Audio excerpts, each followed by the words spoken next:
So the biggest question of the day is, is Donald Trump shutting the government down part of a Russian plan, a Koch brothers plan, an Adelson plan, a Mercer plan?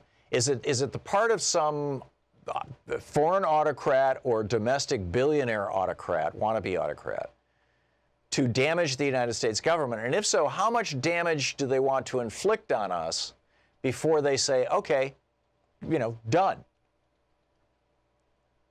So I want to toss that out. By the way, Congressman Ro Khanna is going to be with us for the entire second hour of our program today, taking your calls. And then in the third hour, we're going to get into treason and privatization of our schools. And apropos of that, the Los Angeles teachers went on strike this morning. And this follows, I think this is the 8th or 10th state now that has seen substantial teacher strikes. We had them just across the river here in Washington state just before the elections, in a number of other states before the elections. And in many cases, I believe in most all cases, the teachers won.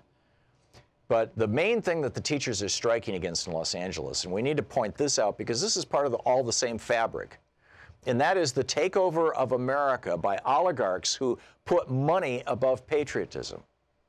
They're more concerned with how much cash they can make than they are with whether or not we have functioning public schools. The whole charter school movement, as it were, supported by billionaires like Bill Gates and Betsy DeVos, is all about turning public education, which is a multi-hundred-billion-dollar enterprise every year, turning that from a public function, which was efficient, relatively low cost, and for most of my lifetime provided one hell of a good public school system, of destroying that and replacing it with a for-profit school system where, in high net worth areas, you've got really high performing schools, and in poor areas, not so much. And almost half of, in fact, perhaps more, somewhere in the neighborhood of half of all the schooling in Los Angeles now is being done by charter schools that by and large are not unionized and that by and large suck resources out of local public schools, which is why in some cases you have 40, 50 students in a classroom in Los Angeles, which is obscene. I mean, it's not only terrible and wrong, it's obscene. It's bad for the kids, it's bad for the teachers, it's bad for the system. It's exactly, therefore, what the oligarchs want, the people who believe that the government has no function other than running an army. And even that they shouldn't do. We should have Blackwater fight our wars for us instead. We should privatize everything. Why? So some oligarch can make a fortune on it.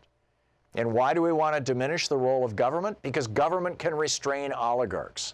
Government is the only force that can hold back a giant corporation from ripping you off. Government is the only force that can prevent a billionaire from buying the politicians who are going to then screw you. Government is the only force that has that ability, the protective and police functions of government. So of course the oligarchs hate government. Of course the international oligarchs hate government.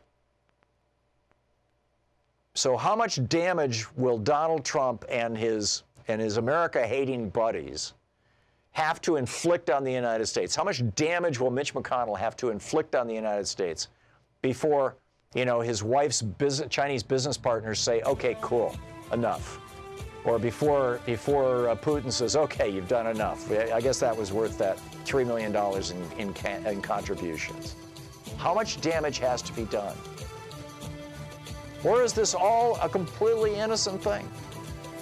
Is Donald Trump just a totally naive do-gooder who somehow doesn't want his discussions with Putin to be recorded?